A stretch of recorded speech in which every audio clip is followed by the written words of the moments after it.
আসসালামু আলাইকুম। নাজিরাট বাজারে অল্প কিছুক্ষণ আগে ফটিকছড়ি ক্লিনিক অর্থাৎ সেন্ট্রাল পার্ক হাসপাতালের সামনে যে দোকানটি আছে আবদুল্লাহর দোকান, এক অগ্নিকাণ্ডে ভস্মীভূত হয়েছে। দেখতে পাচ্ছেন আগুনের লীলাশিখা এখনো জ্বলছে ধাও ধাও করে।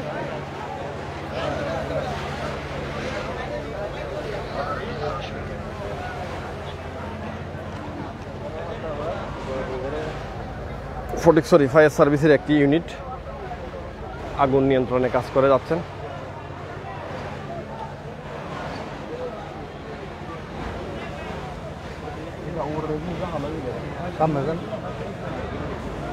ফটিকছড়ি ক্লিনিকের পাশে যে আবদুল্লাহর ফুচকার দোকান, এই আবদুল্লাহর ফুচকার দোকানে এই অগ্নিকাণ্ডের ঘটনা ঘটেছে।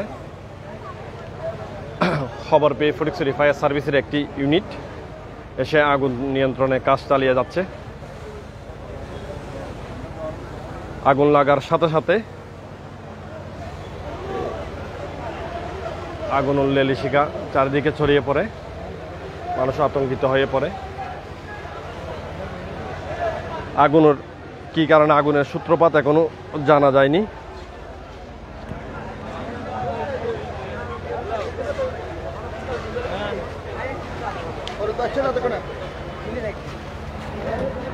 লোকাল সাংবাদিক কাম করেন না, সঙ্গেই দিবে, এবার সঙ্গেই যায়।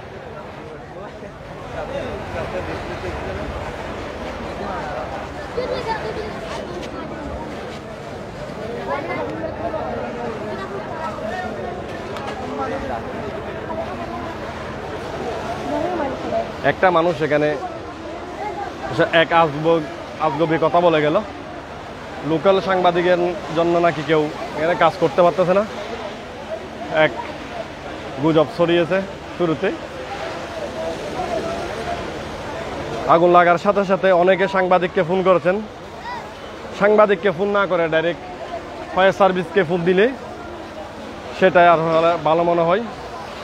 কোথাও অগ্নিকাণ্ডের ঘটনা করলে আগে সাংবাদিকদের সবাই ফোন করে, সাংবাদিকদের যদি ফোন না করে শুধু ফায়ার সার্ভিসকে ফোন দিলে হয়তো কাজটি আরও সহজ হয়।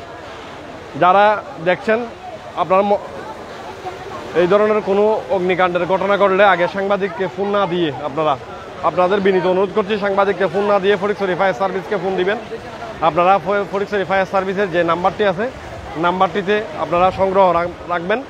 সংগ্রহ রাখলে এই অগ্নিকাণ্ডের ঘটনা বা কোনো ধরনের দুর্ঘটনা ঘটলে আপনারা তাৎক্ষণিক যেন ফটিকছড়ি ফায়ার সার্ভিসকে ফোন দিয়ে আপনারা সহায়তা নিতে পারেন।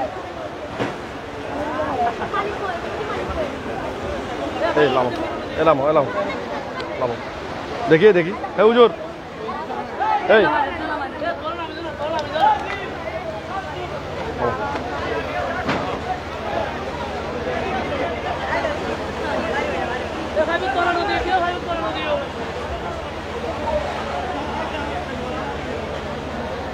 লোকেশনটা আমি আবারও বলে দিচ্ছি।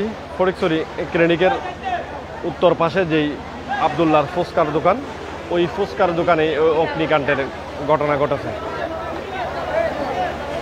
এখন থেকে ঠিক আধা ঘন্টা আগে অর্থাৎ দুপুর 12:30টার দিকে এই অগ্নিকাণ্ডের সূত্রপাত হয়েছে। কী কারণে অগ্নিকাণ্ডের সূত্রপাত আমরা এখনও জানতে পারিনি। ফায়ার সার্ভিস বা যারা এই দোকানের মালিকরা আছেন তাদের থেকে আমরা পরে জানতে পারবো কী কারণে এই অগ্নিকাণ্ডের সূত্রপাত। আমি আবারও বলছি, অগ্নিকাণ্ডের কোনো ধরনের ঘটনা ঘটলে ফটিকছড়িতে আপনারা ফটিকছড়ি কর্মরত সাংবাদিকদের ফোন না দিয়ে আপনারা সরাসরি ফায়ার সার্ভিসকে ফোন দিবেন। ফায়ার সার্ভিসকে ফোন দিলে আপনারা হয়তো আরও আপনাদের জন্য আরও উপকার হবে।